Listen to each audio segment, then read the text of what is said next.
नाज़रीन, ॻोठ नथूकीरो जो रहवासी पोरियत 40 साला मोहम्मद शरीफ वलद अब्दुल खालिक कुंबर मक़बूल सोलंगी निज़ामुद्दीन कीरियो कामरान कीरियो सां गॾु विहिंजी रहियो।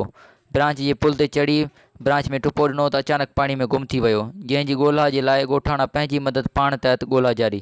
उन मौक़े ते ॻोठाणा इलाइक़े जे मुअज़्ज़िज़ शाह मोहम्मद कीरियो, मोहम्मद यासीन कीरियो, जावेद अली कीरियो, पीर बख्श कुंबर ऐं ॿियनि एहतजाज कंदे चयो त असांजे ॻोठ जो पोरियत ॾींहं जो 2 बजे खां वाह में ॿुॾी वियो आहे। इंतिज़ामिया अञा ताईं न पहुती आहे। असांजे ॿुॾी वियल नौजवाननि जी ॻोल्हा जे लाइ का बि मदद न पई कई वञे।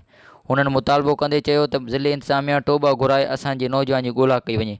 वधीक ॾिसंदा रहो SMC न्यूज़ रिपोर्ट कुर्बान उमरानी।